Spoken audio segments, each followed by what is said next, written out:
répondre au plus grand nombre de questions. Merci. Voilà, nous sommes en train d'enregistrer parfaitement.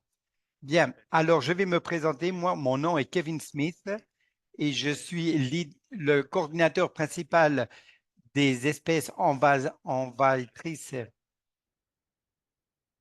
Pardon.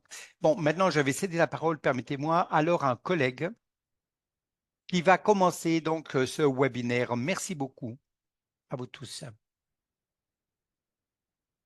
Bien, merci beaucoup, Kevin. Bien, bonjour à vous tous. Moi, je suis William Scaresh et j'ai l'honneur d'être l'un des coprésidents de l'association de faune sylvestre, donc le groupe de spécialistes. Et je vais également présenter mon, les coprésidents. Et je suis également présidente sur le groupe de travail dans la commission de la sauvegarde des espèces. Bien, nous sommes ici justement en train de fonder des lignes directrices. Nous allons passer un certain temps pour vous expliquer, mais ces synergies et ce travail conjoint entre les deux organisations est représentatif de l'approche que nous sommes en train de rechercher, qui est une approche multisectorielle et ce que c'est que d'avoir une seule santé, une approche vers une seule santé et pouvoir générer ainsi eh bien, une approche pour surveiller les maladies pathogènes et quelconques problèmes avec la vie sylvestre ou sauvage. Il y a beaucoup de directrices et comment pouvoir réaliser le suivi. Ce n'est pas le texte de base pour les experts. Cependant, ce que nous souhaitons, c'est vous donner une image générale de ces directrices, comment envisager le suivi et le contrôle, comment s'organiser cette surveillance. Et nous sommes ici comme partenaires, non seulement comme un membre ou une seule organisation qui a toutes les expériences et les connaissances. C'est pourquoi ici, il importe depuis le début d'avoir une approche multisectorielle. Nous avons l'espoir que ces directrices vont utiliser une science très technique et pouvoir les traduire ensuite à quelque chose d'utile pour les gestionnaires de la faune sauvage et savoir comment pouvoir mener ce contrôle, cette surveillance, comment le faire et quels sont les usages et les utilités que l'on peut trouver. Et je vais maintenant présenter directement nos conférenciers. Avec moi se trouve Tilly Grillo, qui est le coprésident du groupe spécialiste de la santé de la faune sauvage de la CSE de l'UICN, et également chef de l'exploitation et coordinateur national de Wildlife Health Australia. C'est un énorme plaisir de l'avoir avec nous. Vous voyez que c'est une approche multisectorielle. Vous avez également écouté parler de Kevin Smith, coordinateur principal des espèces envahissantes et exotiques de l'UICN. Aussi, avec nous se trouve, et c'est lui qui va le présenter, nous avons François Diaz qui a une très longue expérience et très diverse. Aujourd'hui, ce n'est pas seulement un scientifique de la vie sauvage, mais il est aussi avocat, il connaît les systèmes légaux. Et ensuite, nous aurons Catherine Machalaba, également qui appartient au groupe de spécialistes de la zone de la faune sauvage. Et c'est également le point scientifique principal pour la santé et les politiques Alliance Éco-Santé. Bien, nous allons accepter vos questions sur le chat et parmi ces questions, nous allons les lire et nous aurons ensuite un tour de micro pour que chacun puisse prendre la parole. Nous allons revenir alors à Kevin Smith, s'il vous plaît. Nous allons avoir une vision très rapide de la part de l'UICN. Ensuite, nous passerons le micro à François qui va nous parler sur ce que c'est que le travail avec la vie sylvestre. Kevin, je vous cède la parole. Bien, merci beaucoup, Williams. Bien, beaucoup de personnes dans cet appel peut-être ne sont pas membres de la commission de l'UICN. Simplement, je souhaite passer quelques minutes à vous présenter l'UICN, le travail qu'il réalise dans les sens les plus larges en termes de santé animale. Pour ceux qui ne le savent pas, l'UICN est une union de membres. Elle avait été créée en 1948. Nous sommes l'agence environnementale la plus importante au monde. Nous avons un secrétariat avec plus de 1000 employés dans plus de 50 pays dans le monde. Et c'est là où je travaille, moi personnellement, à Cambridge, au Royaume-Uni. Nous avons des commissions, 7 au total, que vous pouvez voir sur l'écran. Et nous avons plus de 16 000 experts volontaires qui offrent leur temps pour travailler en ligne avec les commissions et les programmes régionaux de l'UICN. Nous avons ensuite plus de 1400 membres au sein de notre organisation. Nous avons des agences étatiques aussi. Nous avons des gouvernements subnationaux, également des ONG et aussi des organisations d'indigènes. Nous sommes une organisation très large et nous avons un conseil qui est vraiment le corps ou l'organisme de gouvernance. Tous les 4 ans, nous avons un congrès mondial. Cela a lieu, comme je vous disais, tous les 4 ans où les membres votent sur les résolutions de l'UICN et on leur présente donc les différents aspects stratégiques. Aussi, nous avons un mandat. La mission est bien de pouvoir conserver la nature et assurer que que toutes les ressources naturelles soient durables. Nous exerçons aussi donc des solutions, une influence politique et aussi nous diffusons des solutions. Et nous sommes en train de rechercher justement cette politique d'approche une seule santé pour essayer de contenir les maladies. En 2020, lors de notre congrès à Marseille aussi, nous avons adopté des résolutions sur cette approche ambitieuse, une seule santé. Et nous avons demandé à nos membres d'adopter une approche une seule santé afin que le commerce des espèces sauvages ne pose pas de problèmes significatifs. Aussi, nous avons également demandé de pouvoir promouvoir des actions urgentes quant au processus international, y compris la CDB. Aussi, analyser les risques significatifs pour les écosystèmes, la santé humaine et ou animale. Là aussi, il nous faut bien, essayer de aussi s'attaquer d'urgence aux facteurs à l'origine d'un risque important de propagation d'agents pathogènes. Et c'est très important aussi, nous avons un groupe d'expansion de l'intensification de l'agriculture.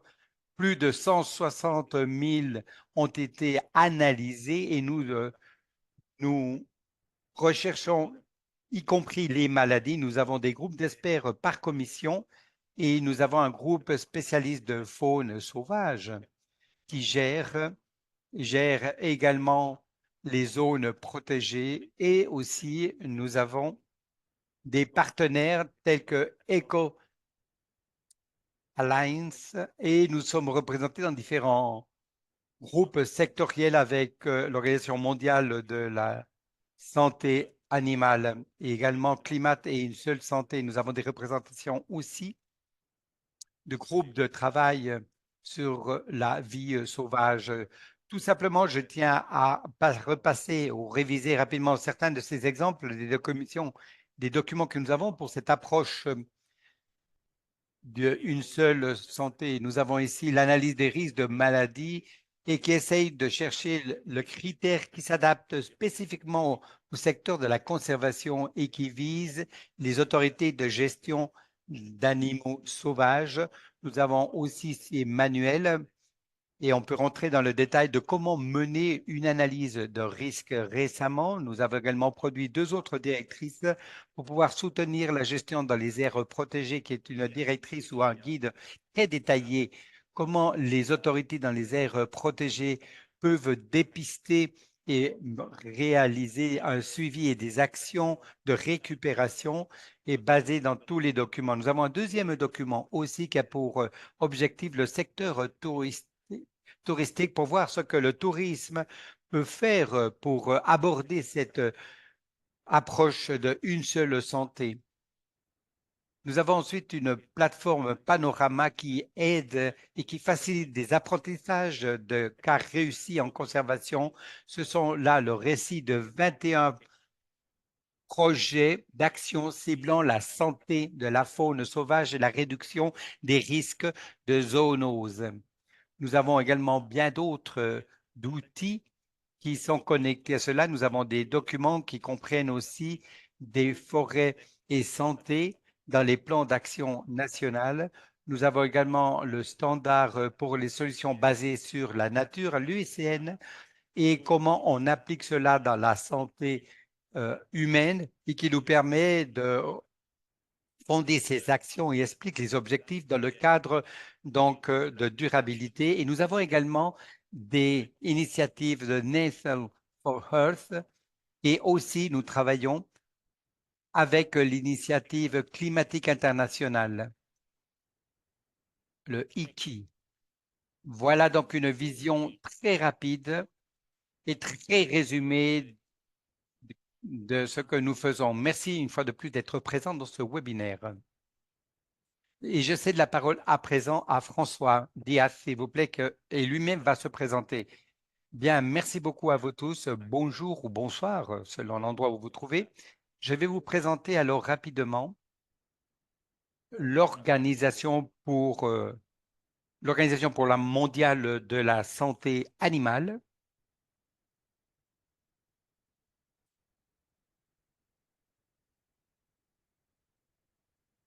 Voilà, très bien.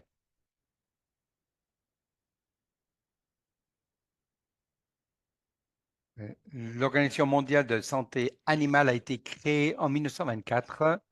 C'est une organisation intergouvernementale. Nous sommes en train de tenir à présent le premier centenaire dans notre siège principal en France, à Paris. Nous avons 183 membres de l'organisation et le mandat de l'organisation est d'améliorer la santé animale, la santé publique vétérinaire et la santé des animaux sauvages.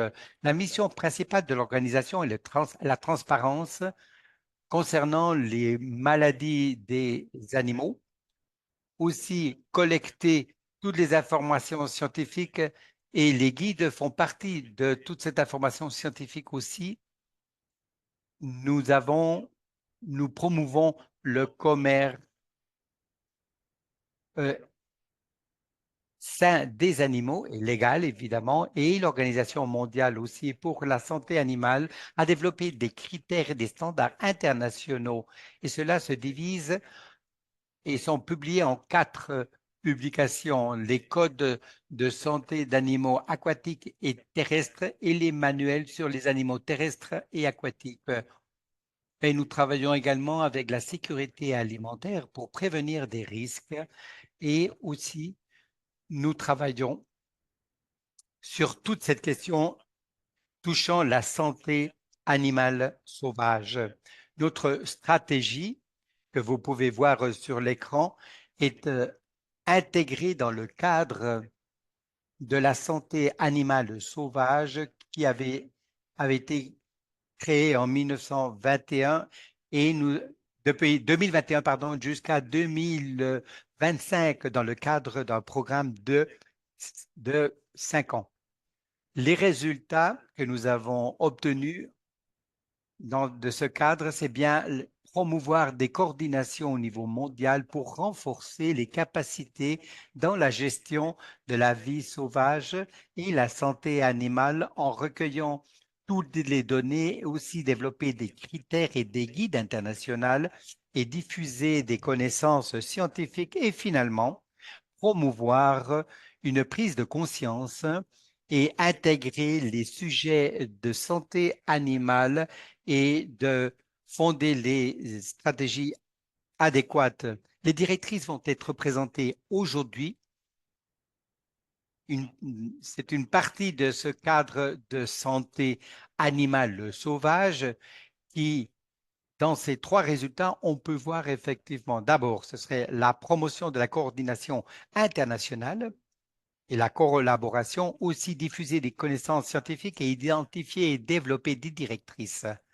ainsi que concernant à cette collaboration multisectorielle, nous avons développé différentes collaborations avec des parties intéressées internationales dans la protection de la vie sauvage et l'UICN est l'une de ces organisations. Et concernant cette collaboration avec l'UICN, récemment, le MOU a été mis à jour et nous avons accordé de- en consensus avec l'UICN et nous allons classer celle-ci rapidement. Comme je disais donc auparavant, les directrices vont être présentées aujourd'hui.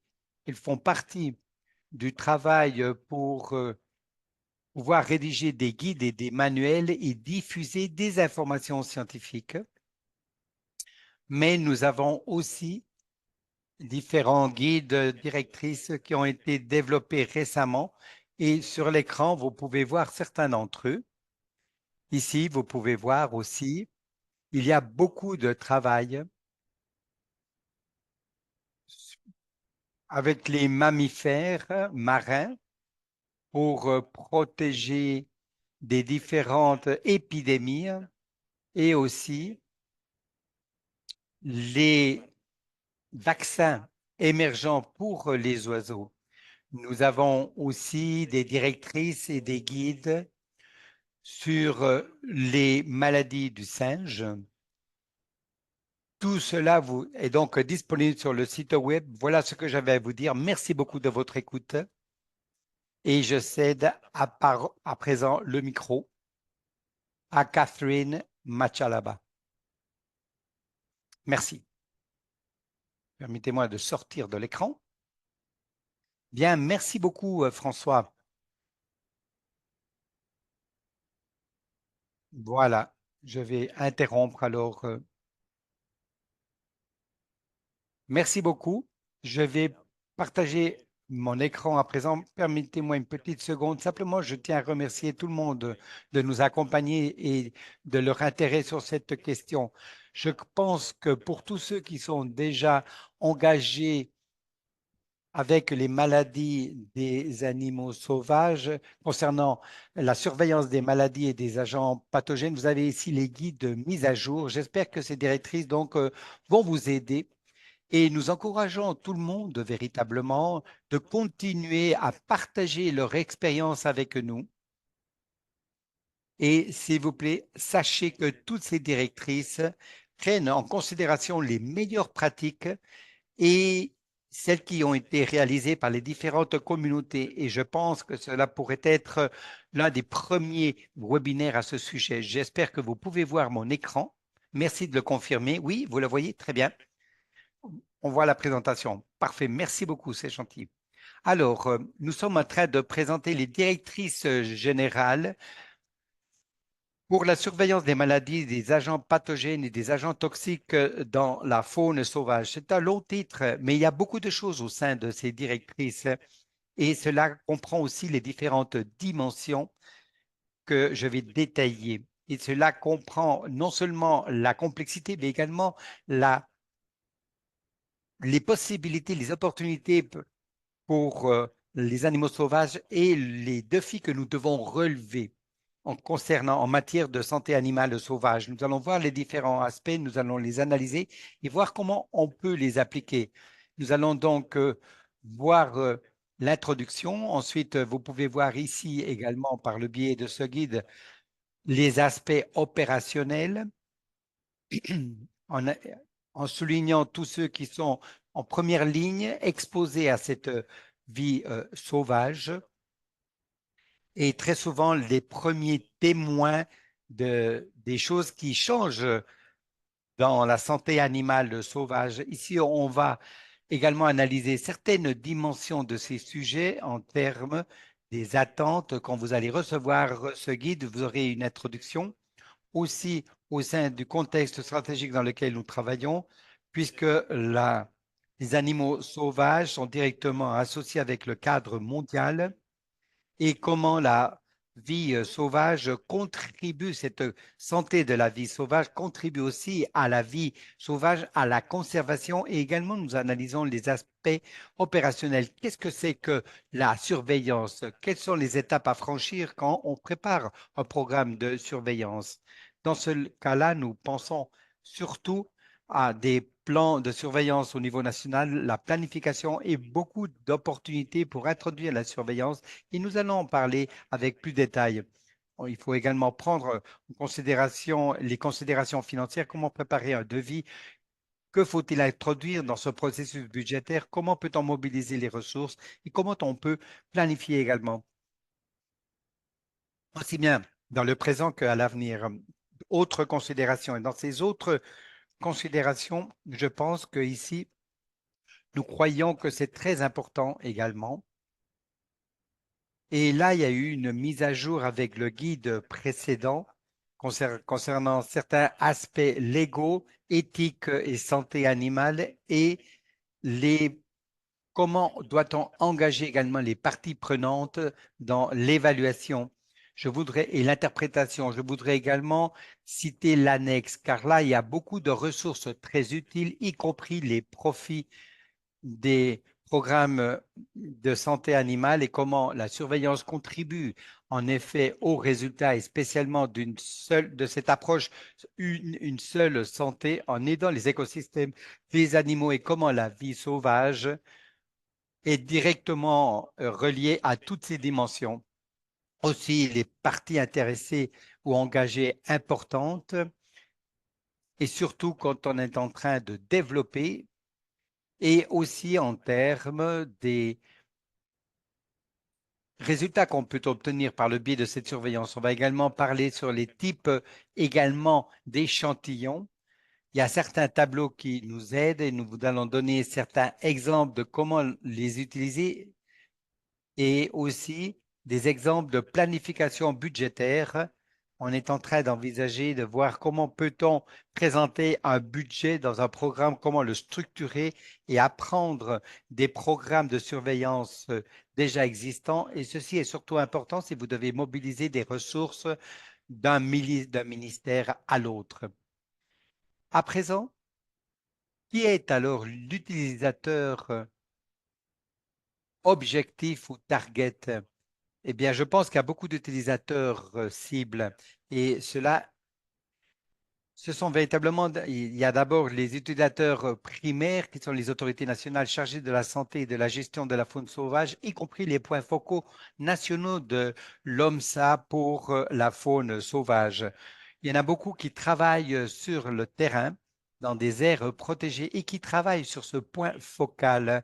Et leur rôle est extrêmement important car ce sont des contribuants à cette approche de santé unique. Je tiens à vous remercier, à vous tous, de tout le travail réalisé, car votre travail n'a pas de prix pour fournir des et alimenter des directrices. Et c'est des informations extrêmement utiles, hormis celles que vous avez déjà réalisées.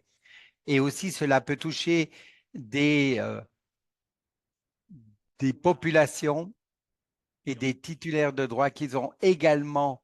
Nous parlons là des peuples autochtones, des collectivités, des propriétaires fonciers privés et sans doute aussi des gestionnaires de parcs et de réserves.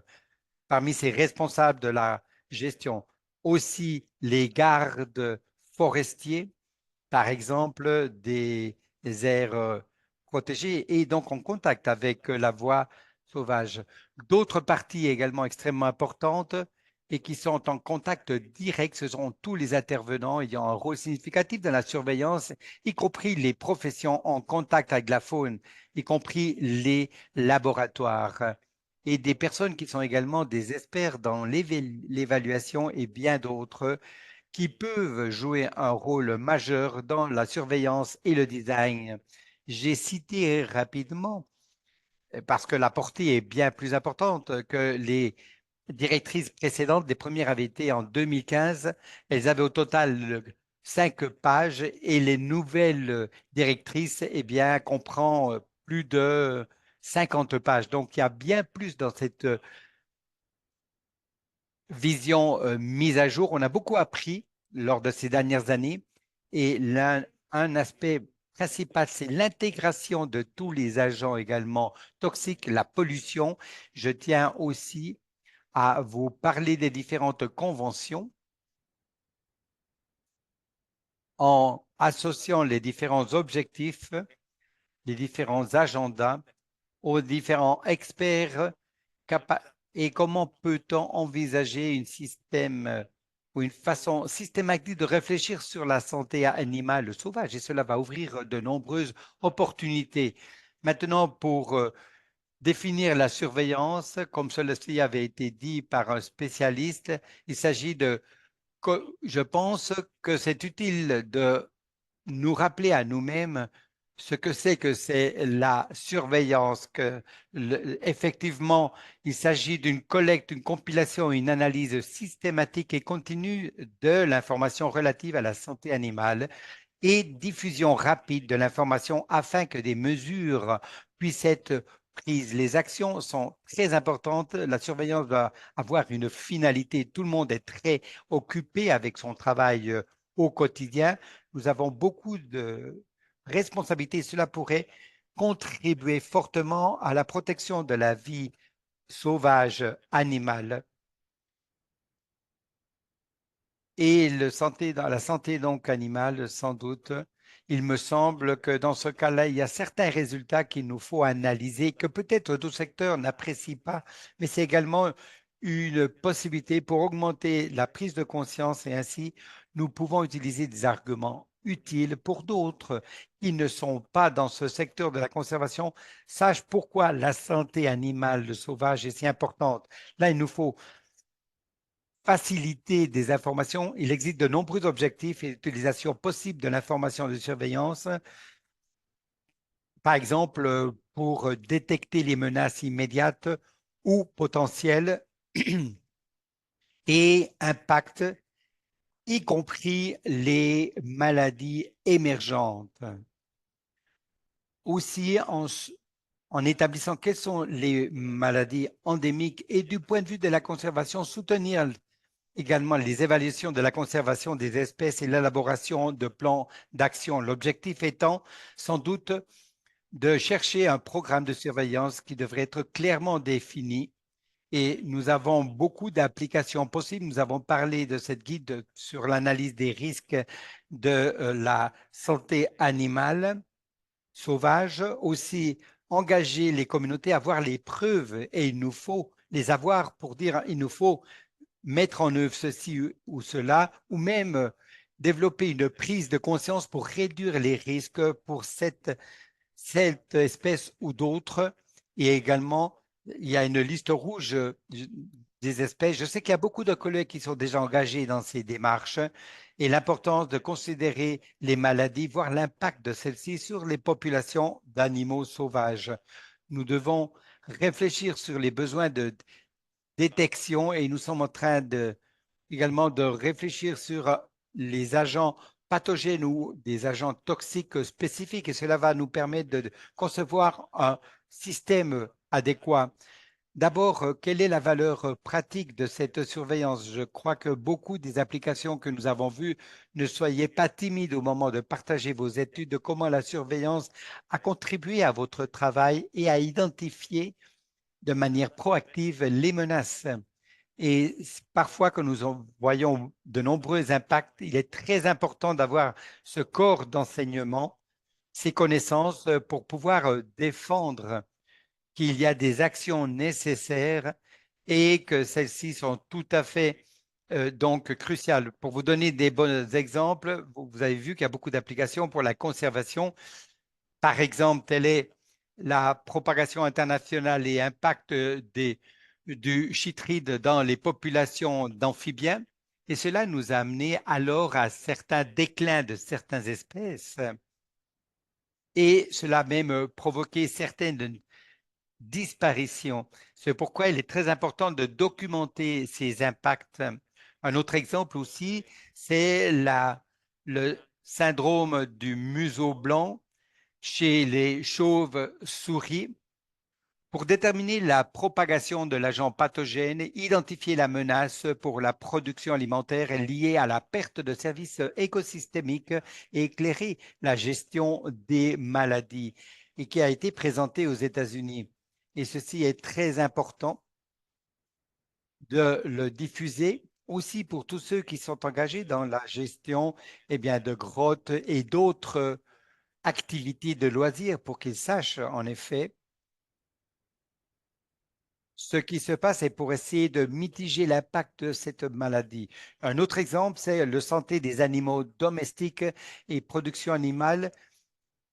L'épidémiologie de la rage et dynamique de l'infection, cela avait été extrêmement important aussi pour la santé publique et le tourisme, que le virus du Marburg circule chez les chauves-souris de grottes populaires pour le tourisme, menant à l'installation de zones d'observation. Dans ce cas-là, les autorités publiques et sanitaires et des animaux sauvages ont travaillé conjointement pour trouver des solutions qui avait été positive pour la biodiversité, également pour la santé publique et viable également du point de vue économique en maintenant des activités touristiques par le biais d'installations de zones de sécurité. Une fois que l'on connaît la source des infections, il y a des pathogènes, on sait quel est ce pathogène, comment réduire les risques et nous pouvons ainsi développer des fonctions écosystémiques, par exemple, aussi une autre fonction pardon, écosystémique avait été l'analyse, parce que certains vautours ont été empoisonnés, tous ceux qui ont fait le suivi des déclins de certaines populations de vautours, eh bien, ont pu observer en effet qu'il y avait quelque chose qui ne marchait pas. Et avoir ce système pour pouvoir réduire effectivement les effets de l'intoxication au diclofénac nous aide beaucoup.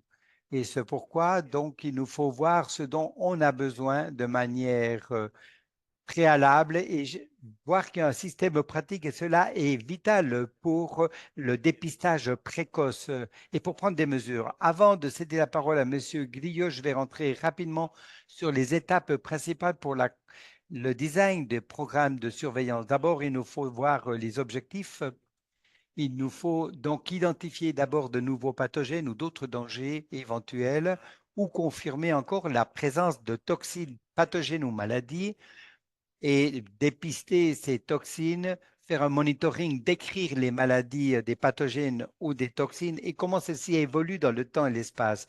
Nous croyons en effet que, en termes de diffusion, il nous faut faire ce suivi adéquat et nous devons envisager alors tout le contexte et voir ce que l'on peut faire avec les ressources et les laboratoires qui sont à bien de travailler sur ces questions, tous ces travaux pathologiques. Il y a certains laboratoires qui peuvent surveiller les toxines et pouvoir réaliser les analytiques et les diagnostics. Il nous faut voir si on a les ressources et aussi prendre en considération également les limites logistiques qui sont nombreuses aussi quand surtout nous pensons aux endroits que nous avons visités et que dans ces endroits, il y a beaucoup de vie sauvage et cela présente beaucoup de défis que si on compare cela avec les animaux domestiques. Aussi, il faut ensuite décider la stratégie de surveillance à mettre en œuvre. Elle peut être active ou préactive. On peut engager les communautés, aussi les chasseurs et beaucoup de parties intéressées, les gardiens aussi, qui doivent être également engagés dans toute mesure et décider alors quel est l'objectif ciblé dans une échelle de temps, quel est le domaine d'intervention, peut-être une seule partie d'une aire protégée ou toutes les aires protégées ou c'est peut-être des communautés qui se trouvent dans des zones frontières avec des aires protégées. Ensuite, il faut voir les protocoles standards, les critères, les formations nécessaires. Il y a donc beaucoup de sujets à considérer. Vous aurez là beaucoup d'informations dans ces guides et finalement, vous avez le rapport sur les résultats, les actions basé sur les risques, quels ont été les résultats de ces services de surveillance. Et il me semble ce qu'il importe davantage, c'est qu'il faut toujours avoir des protocoles Et ainsi, on peut continuer l'apprentissage. Parfois, les situations changent. On n'a pas toujours les ressources. Il nous faut être dynamique et être sûr qu'on est toujours en train, en effet, d'analyser nos systèmes d'évaluation. Je vous cède la parole, professeur Griot. Merci beaucoup. C'est un plaisir de présenter ici avec Catherine et d'avoir pu développer ces directives avec toute l'équipe. Pour continuer l'introduction de Catherine, et pour, en effet, vous mettre à jour, je vais vous dire d'autres choses sur les directrices telles que, de manière additionnelle dans ces directrices, vous voyez qu'il y en a une spécifique que nous avons intégrée qui est la recherche sur les taux de mortalité. Et ce sont là des surveillances générales ou des risques. Nous révisons ici aussi une partie des directrices qui doivent être accessibles à un grand public et nous sommes en train d'essayer que la langue ou le langage soit aussi simple pour être compréhensible euh, à tout le public. Ici, on vous parle de ce qui se passe avec la surveillance passive quand vous dépistez un animal mort ou empoisonné et cela peut ensuite atteindre bien par exemple les gardiens ou les propriétaires fonciers ou même les écologistes qui réalisent des travaux sur les champs et sur place donc. Et ensuite, le diagramme eh bien, vous montre ce qu'il faut faire quand vous trouvez cet animal, de savoir comment on peut en effet passer cette information. Il peut y avoir des programmes de surveillance qui pourraient en effet permettre une prise de conscience aussi permettre que les personnes sachent ce qu'ils doivent analyser et comment ils doivent passer toutes ces informations. Et il y a différents messages et différentes façons de le faire. Et c'est aussi une partie très importante de n'importe quel programme de surveillance. Une fois qu'on a identifié cet animal donc malade ou mort, je ne vais pas passer tous les détails de ce diagramme, mais je vais vous parler des différents aspects pour un animal sauvage mort ou blessé. Il peut y avoir parfois un défi concernant l'endroit où se trouve cet animal, prendre un échantillon. Parfois, cela eh bien, présente certains risques. Parfois, la qualité n'est pas la meilleure. Il est mort depuis plusieurs jours. Et parfois, cela ne détermine pas ou ne montre pas quelle est la maladie qui a causé cette mort. Et il peut y avoir donc des limites ou des contraintes aussi, comment vous avez pu à un moment donné capturer un animal s'il est encore vivant. Et si vous n'êtes pas expert, quelles sont les autorisations dont on a besoin pour réaliser cette action? Puis ultérieurement, il faut voir quel échantillon faut-il prendre. Donc, dans ces guides, il y a toute une série de procédures qui sont disponibles et ce diagramme nous montre clairement tout cela. En fonction de ce que vous avez observé, il y a d'abord les directrices qui révisent d'abord tout ce qui peut avoir lieu, tout s'il y a une analyse post-mortem qui est possible et peut-être un chercheur est en train de faire l'analyse ou quelqu'un a de l'expérience préalable, alors, par exemple, collecter ces échantillons et amener certaines preuves. Peut-être vous n'avez pas accès à tous ces tests et il devra travailler alors avec des laboratoires ou des groupes d'experts ou même un laboratoire de santé publique qui peut mener une série d'analyses pour d'autres maladies ou pour faire face à des toxiques ou encore une série d'outils de recherche, c'est-à-dire que peut-être cela va exiger d'autres experts pour travailler avec vous. C'est pourquoi la collaboration est si importante. C'est ce qui est analysé dans les directrices, mais cela ne semble pas toujours très simple. Il ne faut pas vous effrayer en voyant tout cela sur l'écran. Vous pouvez effectivement le faire étape par étape. Vous n'avez pas toujours besoin d'un énorme budget pour ce faire. Ensuite, aussi parmi les directrices pour aider pour déterminer quels sont les niveaux de prélèvement que vous avez à réaliser, des échantillons. Vous avez ici des tableaux qui vous permettent d'explorer ce que vous pouvez ou ne pas faire ou ce qui est le plus grand défi. L'objectif est bien de la détection, comment on fait ce dépistage des animaux morts ou malades.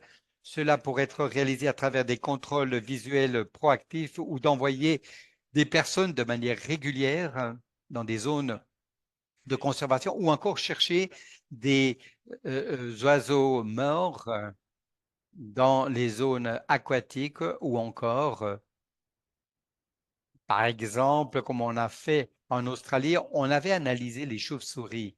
Ce tableau vous montre les méthodes potentielles à entreprendre et quelles sont les actions à réaliser. Cela cherche à aider et à soutenir votre plan de surveillance. L'autre tableau à droite qui est disponible, c'est comment bien, montrer les résultats de cette analyse. Et cela peut également vous permettre de guider ce plan de surveillance pour dépister un pathogène spécifique, un qui a été présent, mais qui n'existait pas auparavant. Donc, cela va exiger d'autres analyses ou s'il y a des tests positifs ou négatifs. Et cela peut effectivement être quelque peu complexe, mais comprendre cela au préalable va vous aider grandement à concevoir un programme de surveillance adéquat et comprendre la signification et l'impact des résultats.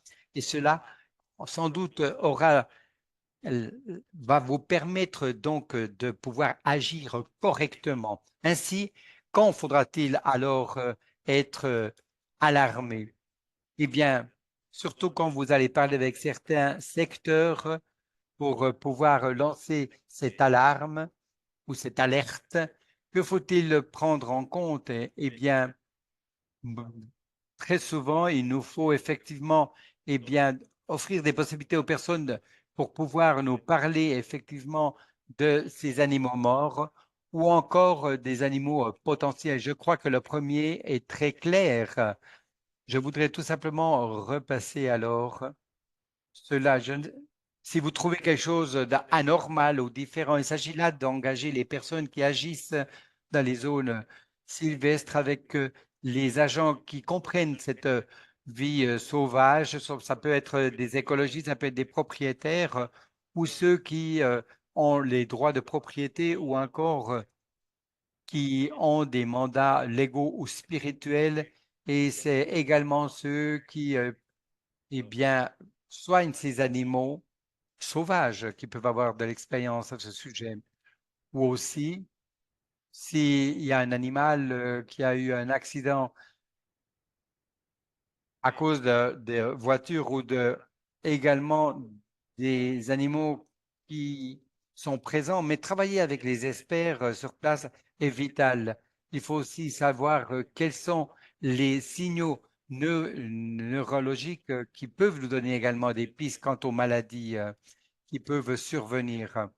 Ensuite, il y a aussi des changements de comportement qui peuvent nous montrer de nouvelles maladies. Et ainsi, si nous sommes avertis, on peut les identifier immédiatement et réduire donc l'impact. Et en dernier lieu, nous avons des saignements qui peuvent sortir de différents orifices de l'animal et qui peuvent être également un indicateur et cela peut être effectivement être très inquiétant et il faut le prendre en compte si par exemple aussi si l'animal on voit que ce sang ne coagule pas, il faut le prendre en considération également.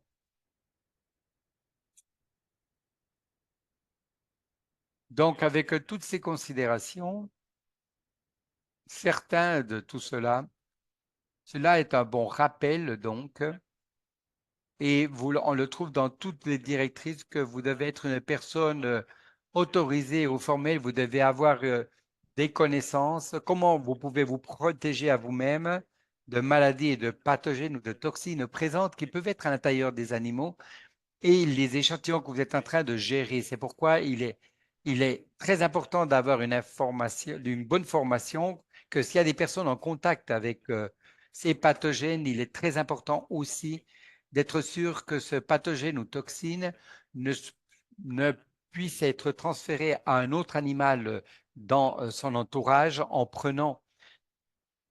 Et si vous avez une bonne formation, vous pouvez vous protéger à vous-même, mais également à d'autres animaux. On a également besoin d'avoir des connaissances que selon le type aussi d'échantillon que vous prenez, il peut y avoir des questions légales de la manière dans laquelle vous prenez l'échantillon. Ce sont des choses qui sont également incluses dans les directrices afin que vous ne soyez pas obligé d'y réfléchir, mais que tout cela est dans un manuel. J'espère que cela n'est pas trop d'informations. Je suis sûr que cela va vous permettre de comprendre la santé animale et comment prendre des échantillons. Quelles sont les autres considérations et ressources? L'importance de la sécurité, de la biosécurité dans le prélèvement d'échantillons. Quelles sont les considérations minimales et aussi, quand vous prenez des échantillons d'animaux apparemment sains, il faut être conscient qu'il peut y avoir des pathogènes et qui peuvent être dangereux pour d'autres espèces. Et le risque des pathogènes, c'est qu'on ne les voit pas. Il faut toujours avoir une attitude de précaution avec des masques et avec des gants et se laver convenablement les mains. Il existe toute une série également de gammes de légales et juridiques, par exemple des autorisations pour pouvoir rentrer dans des emplacements spécifiques pour prendre des échantillons. Aussi, je voudrais répéter que si vous travaillez dans ces endroits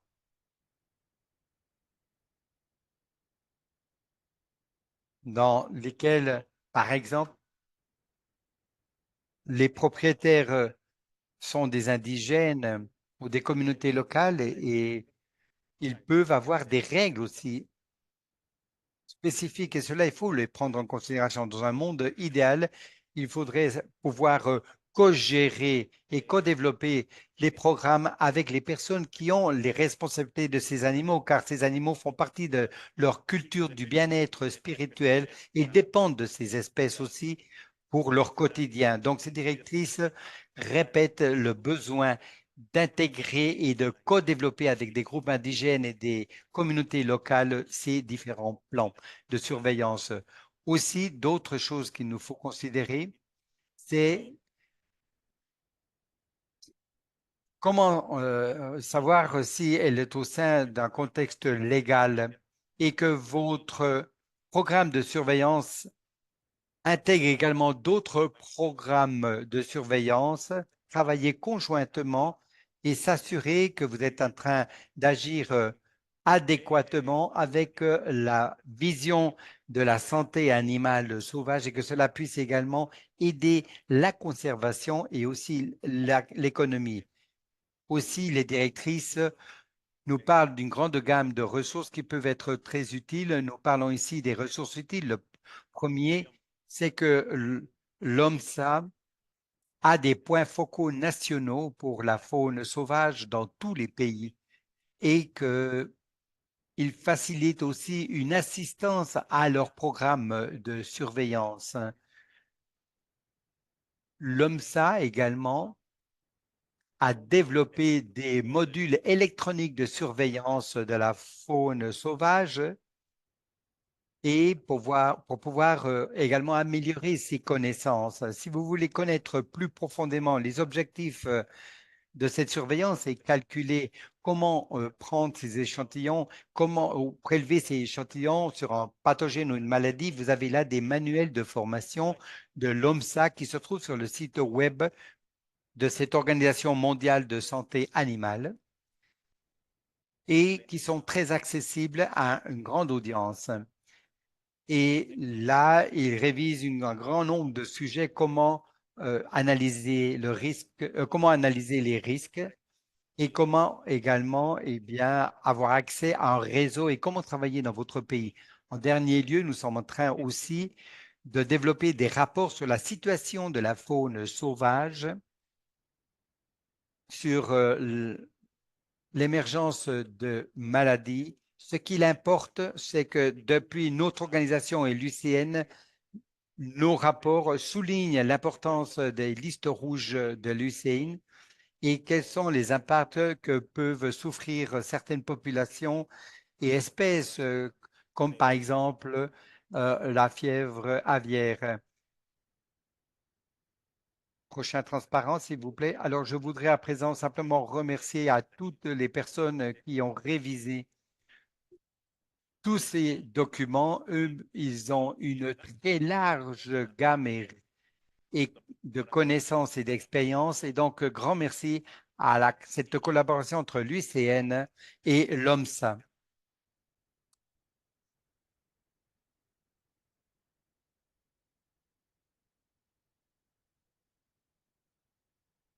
Bien, merci beaucoup, Tiggy et Catherine. En effet, comme vous pouvez observer, je ne dirais pas que c'est une question compliquée, mais oui complexe. C'est la raison pour laquelle nous continuons avec nos recommandations. Vous avez déjà vu dans certaines des questions qui ont été posées au besoin de travailler d'une manière multidisciplinaire et de collaborer avec toutes les organisations. Aucun d'entre nous peut le faire tout seul. Maintenant, nous arrivons au moment des questions. Nous allons résumer parce que nous n'avons plus beaucoup de temps. Certains de vos questions ont été répondues de manière individuelle sur le chat. Et pour certains qui se sont connectés à présent, simplement vous dire que tout ceci a été enregistré. Vous allez pouvoir donc le voir plus tard. Et peut-être l'on puisse aussi maintenir le contact, rester un peu plus de temps pour voir les réponses des chats, même si on ne sera plus sur l'écran pour répondre à vos questions. Mais voyez certaines des questions qui ont été posées concernant quelles sont les zones les plus communes ou les zones infectées les plus communes. Je vous recommande de collaborer avec d'autres dans vos zones ou aussi avec des experts de certaines espèces. Moi-même, où j'habite dans les États-Unis, je ne sais pas ce qui se passe dans la partie occidentale du pays. Et si je dois chercher quelles sont les maladies les plus communes dans la partie occidentale, je peux appeler un collègue ou une organisation pour nous offrir ces informations. Donc, nous vous encourageons de prendre contact avec ces experts et les personnes au sein de votre pays, des spécialistes qui connaissent la région pour pouvoir répondre à ces questions-là. Une fois de plus, je tiens à souligner certaines des questions qui ont été posées. Mais comme vous voyez très bien dans les directrices, l'un des sujets majeurs, c'est précisément savoir pourquoi vous souhaitez réaliser une surveillance avant de préparer un programme et être sûr ainsi que vous ayez le personnel spécifique bien formé pour réaliser cette surveillance. Nous ne demandons pas ici à tout le monde de capturer un animal et prélever un échantillon sans savoir les risques et comment on va utiliser ces informations de la surveillance. La surveillance, en soi, ce qu'elle recherche, c'est de pouvoir collecter des informations. Il va ainsi pouvoir guider les politiques qui devront être développées. Et si on parle de surveillance, c'est quelque chose qui exige des actions utiles. Donc, travailler avec les gestionnaires de la zone et vous devez savoir d'abord quels sont les objectifs que vous poursuivez. Je crois qu'il y a plusieurs, en effet, des questions qui parlent de cela. Il nous reste quelques minutes. Certaines de ces questions sont très spécifiques de notre collègue de la RDC. Que faire avec les zones tampons? Je sais, Catherine, que vous souhaitez dire quelque chose sur les zones tampons ou frontières. D'autres sont en train de recevoir directement des réponses sur le chat. Quelqu'un demande sur les cours accessibles. Ils sont en ligne. Je- Comme les directrices ont déjà été rédigées, ce que je peux vous dire, je vous suggère que ces directrices en soi pourraient être un bon exercice pour les étudiants ou pour les professeurs d'université que de lire ces directrices et de réviser la situation dans laquelle on peut enseigner un programme. Et je crois que cela pourrait être très utile. Catherine, oui, vous souhaitez prendre la parole? Ou Tiggy, y a-t-il quelqu'un d'autre? Allez-y, je vous cède la parole. Très bien, merci beaucoup. Une fois de plus. Bien, oui, nous avons répondu à certaines questions. Certaines étaient très spécifiques. Certaines équipes ont introduit les liens aux modules de formation et aux manuels sur la plateforme. D'autres questions sur les maladies, par exemple, il y a des directrices qui vous amènent à d'autres directrices en termes de borréliose pour analyser les risques et d'autres outils. Donc là, vous avez toute une série d'apprentissages accessibles et qui se trouvent au sein des directrices ou associés à ces directrices. Et là, vous aurez beaucoup d'informations. Je crois que vous avez très bien résumé cela. Donc, Catherine, vous avez encore quelque chose à dire? Oui, rapidement, je vais vous parler des questions des zones tampons. Oui, une très bonne question. Là, il faut toujours analyser le contexte. Chaque zone protégée ou conservée ont une vision différente en termes de l'état des lieux et les parties intéressées. C'est pourquoi il me semble que c'est très important d'avoir un flux consistant. Et je pense que nos collègues du Nigeria et du Libéria savent qu'il y a une grande confiance et parfois, il s'agit de parler avec le chef de la tribu ou encore avec les gardiens pour qu'ils soient attentifs et que si ils voient quelque chose de surprenant, de nous passer des informations par téléphone ou par quelconque moyen. Je crois que la façon la plus efficiente pour préparer la communication est que celle-ci puisse atteindre les objectifs poursuivis. Je voudrais également mentionner qu'il y eut une question de Nathalie, je crois, concernant le renforcement des capacités et l'importance du monde académique. L'un des défis que nous avons dû faire face, et nous l'avons vu dans les commentaires sur les capacités des laboratoires, ceci sans doute est un grand défi. Nous parlons là de ressources, d'obtenir aussi les spécimens qui peuvent être amenés à ces laboratoires, maintenir l'intégralité de l'échantillon et avec les pathogènes, le défi est encore plus important concernant aussi toutes les ressources économiques nécessaires. Il faut avoir toutes ces ressources avant une émergence, avant d'un événement, non seulement pour la santé humaine, mais également pour la santé animale. Je vous en prie, monde académique, prenez contact avec votre point focal national, préparez des plans et ainsi, c'est ce que véritablement nous cherchons dans nos programmes. Merci beaucoup, Catherine. Bien. Je crois que nous sommes à la fin de notre temps alloué. De toute façon, nous allons céder le micro à Kevin pour terminer cette séance. Merci beaucoup d'emblée à vous tous pour ce grand travail que vous avez déployé.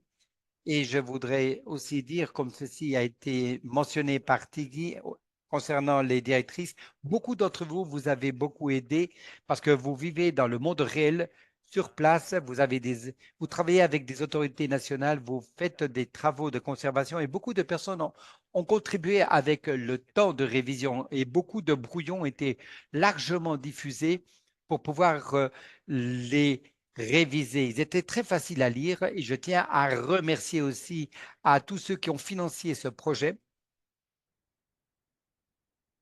et surtout au gouvernement allemand et à l'Alliance sur le commerce animal et les contributions internes de l'OMSA et de l'UICN pour nous organiser et développer le déploiement. Et les deux organisations ont investi beaucoup de temps. Donc, je tiens à les remercier. Je ne reviendrai plus, mais aussi te remercier à toi, François et Kevin, à vous tous, et je ferme donc mon intervention. Bien, merci beaucoup une fois de plus. Je vais donc conclure ma partie dans ce webinaire. Une fois de plus, donc, grand merci à Catherine et à la docteure en raison de sa présentation. Tout a été très clair et je tiens également à dire à tous les participants que nous allons partager rapidement toutes les directrices avec vous tous par le biais de courrier électronique et en appuyant également ces directrices, on va vous envoyer un petit questionnaire pour que vous puissiez nous donner un feedback sur ces directrices et, et aussi vous demander si vous allez l'utiliser, ces lignes directrices, et comment vous allez le faire et nous fournir également quelques idées de collaboration future avec l'UCN. Grand merci une fois de plus à vous tous. Et je cède la parole aussi. Merci beaucoup, Kevin. Merci, François. Oui, vous étiez quelque peu soucieux si on allait avoir des questions ou pas. Comme vous pouvez observer, il y a de grandes opportunités pour nous tous. N'hésitez pas, nous, l'UICN, nous serons présents un peu plus pour répondre à toutes les questions qui ont été formulées. Et aussi bien l'UICN et l'OMSA, nous sommes en train de travailler conjointement et nous sommes en train de signer un accord d'entente sur ce que souhaite réaliser l'UICN dans cette approche d'une unique santé. Nous avons ici des experts de l'UICN et beaucoup de membres et nous avons également les groupes nationaux et focaux. On voudrait savoir, par exemple, quelle idée potentielle vous pouvez avoir d'organisation entre l'UICN et l'OMSA. C'est pourquoi tout cela a lieu avec les personnes qui se trouvent sur place. Et comme l'a très bien dit François, nous allons envoyer un courrier électronique avec un questionnaire assez court et avec les liens aux lignes directrices pour savoir qu'est-ce qu'on pourrait faire à l'avenir pour construire ces capacités, tout ce qui vous semble utile et intéressant pour que ce travail conjoint des deux organisations soit encore plus performant. Voilà, je termine ici. Merci beaucoup. Je ne cède plus le micro à William et je tiens à vous remercier à vous tous d'être présents dans ce webinaire. J'espère que tout cela a été très utile. Moi, j'apprends toujours. C'est toujours fascinant que d'écouter ces expériences. Merci à vous tous. Merci beaucoup à l'OMSA et à tous les experts, également aux bailleurs de fonds. Et je remercie aussi à toute l'équipe. Si quelqu'un de mon équipe souhaite prendre la parole, faites-le. Merci de nous avoir permis de faire ces quelques minutes de plus. Grand merci.